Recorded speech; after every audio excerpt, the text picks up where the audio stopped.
Man, this is lifestyles of the poor and unfucking fortunate. But I tell you what, bitch, we got views. What's going on, everybody? It's your boy Chad Arms TV. And this is part 3 of the old Chad Bob sit down history lesson, I guess, whatever you want to call it. If you've not subscribed to the Chad Arms TV YouTube channel, do us a favor, hit that subscribe button. Hit that bell for notifications, and hit the like button if you like to see, man. We post daily content for you. And if you're into bonus content, we've got the Patreon, $5 a month for bonus podcast. It's part 3, man. We've led up to 2010 is where we're going to start. 2010. 2009 was a huge year. 2009 was the year that Chad Arms TV started. That's the year of the Jelly Roll 10-minute freestyle. That's the year that I met Whizzle Fizzle, R.I.P. Whizzle. And Show and Prove was really making moves, man. We were really putting work in and performing at the Rutledge almost every weekend. And that was like our second, that was our home, you know what I mean, in Nashville. So, 2009, I dropped 2 projects. I dropped Follow the Drip, which was a mixtape that I really did love. I still love that project. And I dropped my favorite album to date, and it was It's Not Every Day. It's Not Every Day was entirely produced by Zach Crowell, who I was speaking about in part 2, who's a very successful country music songwriter and pop songwriter and producer. Mainly, he's the executive producer and writer for Sam Hunt. But at the time, he was just a producer back then. He was working on getting his songwriting in. But me and him, he helped me a lot with that project. And shout out to Jody Stevens. I know he did a couple of tracks on there. But that to this day, that's my best work. It's Not Every Day album. And that one did really well. That's when iTunes was a thing. And I put it on iTunes, but you had to do it through CD Baby, and it was a whole weird deal. But that's where digital started to kind of come in. There was still physicals, but digital was starting to be a thing. 2009. 2010 hits, and the Rutledge starts something called the Urban Music Challenge. It actually had been a thing in 2008. We'll backtrack to 2008, actually. I did a project in 2008 called Mr. Nice Guy, solo album. And I also did a group album with Blaze 314, B. Howard, and Squints called Arch Rivals. Love that project. Salute to all 3 of y'all, man. That was just on a whim. I had been doing work with Blaze, been doing work with Squints. I got a feature from B. Howard when I met them in 07. I met Blaze back in like 06, 05. Me and him been working for a minute. Well, I had gotten a song called How Cool Am I that Broadway produced that I was wanting Blaze and B. Howard on. We did the song. It turned out so well. We were like, why don't we just let's do an album together. Let's do more songs. And that's what that turned into. But I want to say it was just going to be me, Squints, and B. Howard. Or me, B. Howard, and Blaze, and then Squints. I can't remember how it came about. But anyways, we dropped that album the same night of the first Urban Music Challenge, which was basically a versus, is what it was. You had 8 contestants, and it's random drawing. You all bring 3 songs. First round, you do your song. The person you're up against do their song. The judges vote to see who goes on to the next round. So not only do you have to come with 3 banging ass songs, you have to be strategic in how when you perform them, right? So we made it to the final round in that. Our Rivals did. And we faced off against my boy Action. Shout out to Action. And Action beat us in the finals. He did a song called Rubber Band Money, which used to shake the fucking Rutledge down back then. What we had done is, I think we had came out the gate swinging. I can't remember what song we did last, but anyways, Action won that. But we gained a lot from that. So I wanted to backpedal to that to talk about 2010, because 2010 I entered the Urban Music Challenge as a solo artist. I had entered it in 09 as well and lost in the first round. I decided to do it a third time. Well, the third time that I did it, I I had just finished an album, double album, called Chatty Bobby. Chatty Bobby started in 2009. I can't remember if it was Lex, Arola, or me. I can't remember who came up with the name Chatty Bobby, but Talladega Nights was my shit. It came out a couple years previous to that, and I loved Ricky Bobby. And I don't know what... I had a song called Call Me Chatty Bobby because my chain's like a racetrack, because I had a big stupid looking necklace on back then. But that's how Chatty Bobby came out. So the Chatty Bobby album came out in February of 2010. I strategically released it the night of the Urban Music Challenge, and pressed up a bunch of copies and was giving them out, selling them, whatever, to promote it, to really take full advantage of the Urban Music Challenge, because I knew how much it could help. I was hoping I'd win, but I'd already lost twice. I lost once as a group and once as a solo artist, but I was just going for the promotion aspect of it. Well, it turns out I win the whole thing, which was amazing. I still have that as one of my top achievements as a solo artist, and it's the video for that is on the channel. If you just want to type in Chatty Bobby Urban Music Challenge, that means a lot to me. Salute to everybody that had everything involved with that. That was big for me. So that was February 2010. We did the Chatty Bobby, and the Chatty Bobby double disc was taking off. We were doing good downloads. We were getting good MySpace views and plays, and Facebook started to come into effect, I think, in 2010 or 11. It had been around for a while, but we just never jumped on that train.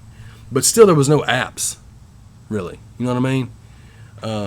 Smartphones were new still. Well, we just keep riding that wave of Chatty Bobby, and the show and proof stuff's going well. Worm's first, the Mr. South to Death album is done. Jelly's pushing Volume 3, Gamma on a White Boy. I can't remember what else he was doing. I think he was working on some other mixtapes and stuff. But Squints was working on his Things Change prequel. We had a lot of art. Brandon E was working on a solo project. Bobby Hooks. We had everybody working. Blaze. We were all moving as a unit. Well, shout out to Big Tone. Big Tone was down with the cam. He had put out Going Hard on him, I think, with that first mixtape, in conjunction with us and Crush. Ice Cold J, shout out to Ice Cold J. There was a lot. Plague the Predator, Scumboys. We was a deep camp, man. O.N.E., shout out to O.N.E. But 2010 was a big year. Fall of that year is when I started putting out the Fat Boy Swag stuff. That was September 2010 is when I put out Fat Boy Swag Volume 1.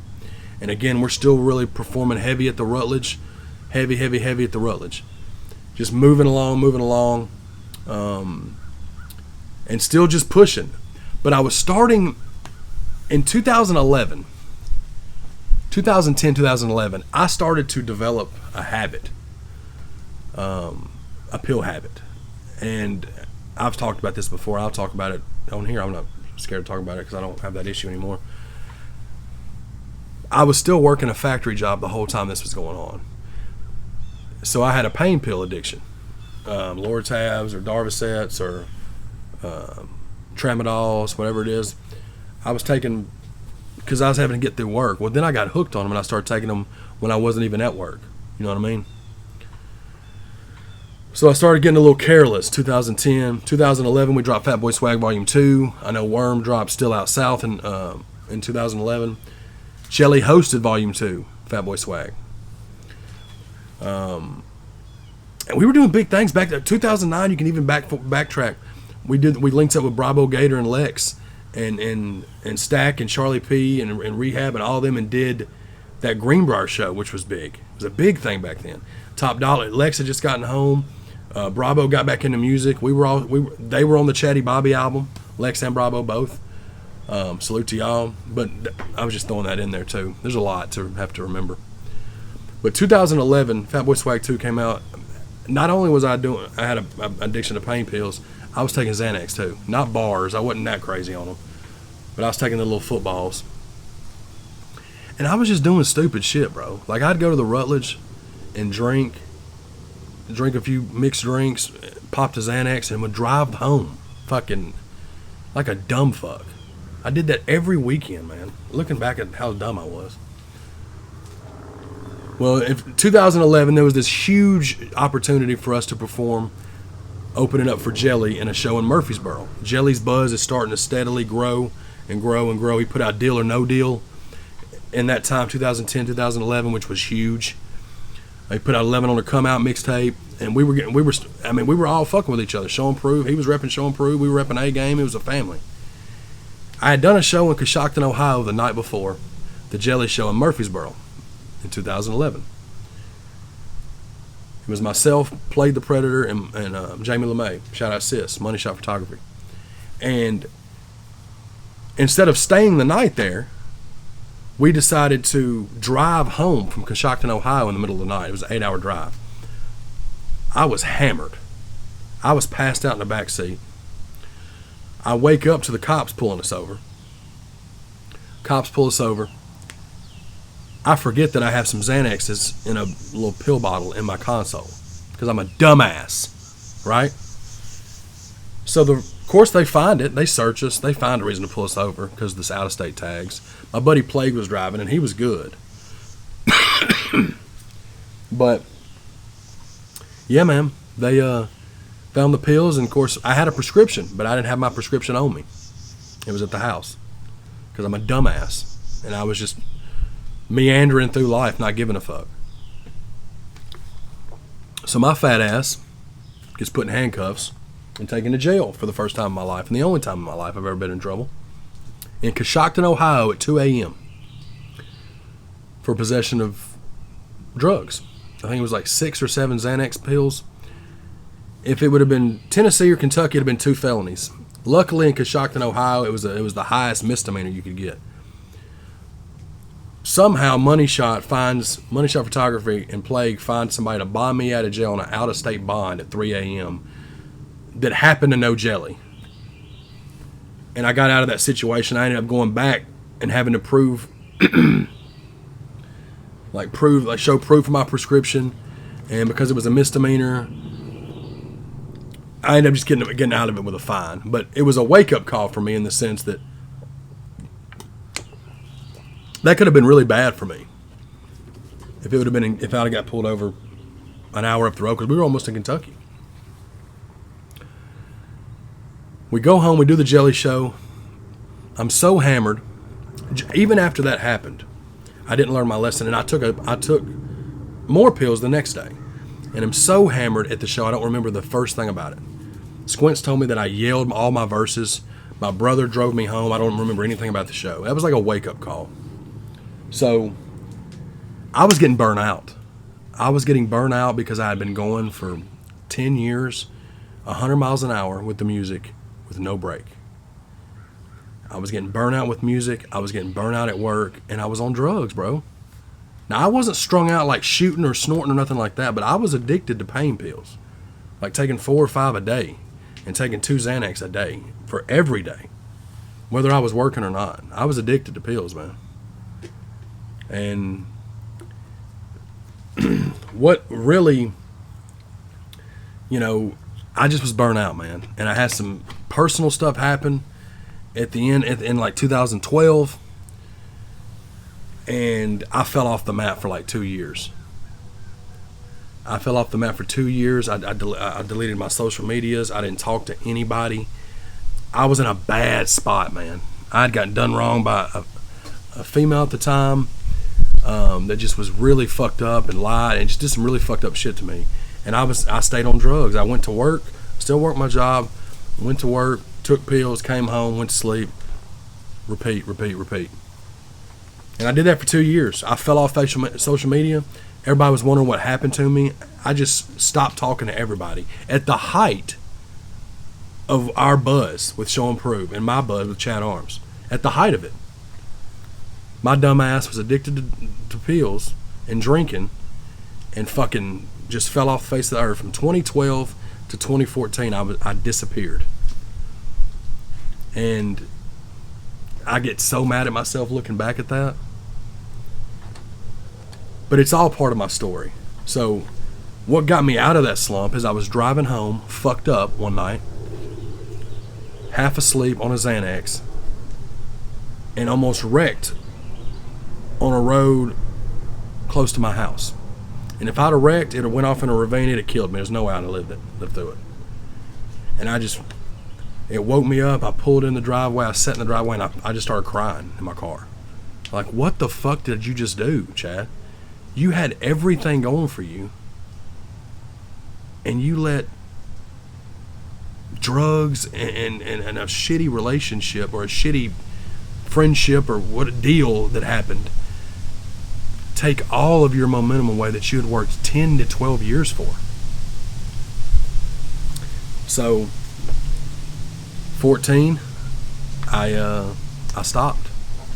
I stopped taking pain pills. I quit my job at the factory job and started working retail. So I told myself, man, just get away from the factories, because as long as you work there, you're going to keep taking pain pills.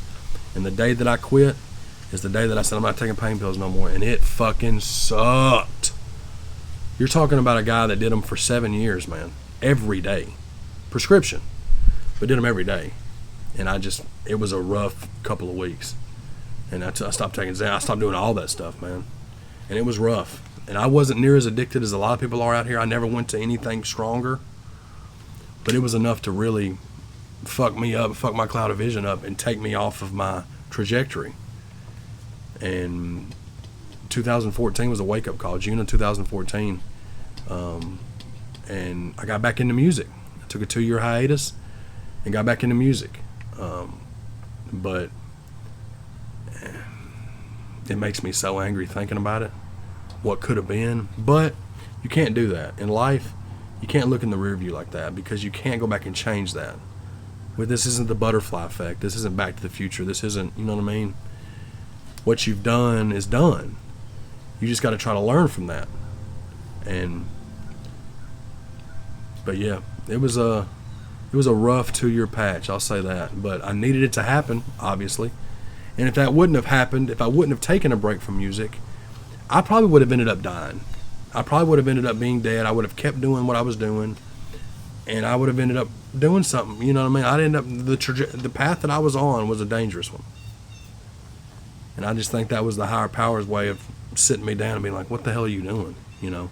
But yeah, that's it. That's part 3. So part 4, what we'll do is we'll pick up from where I came back into music, and just kind of keep moving from there. Again, thank y'all so much for the continued support. Hopefully y'all enjoy this series. Let me know what y'all think about it. Hit that subscribe button, hit that bell for notifications, and be sure to like the video. Hit the comment section up, all that good stuff. Join the Patreon for that bonus content. I love each and every one of y'all. R.I.P. Worm.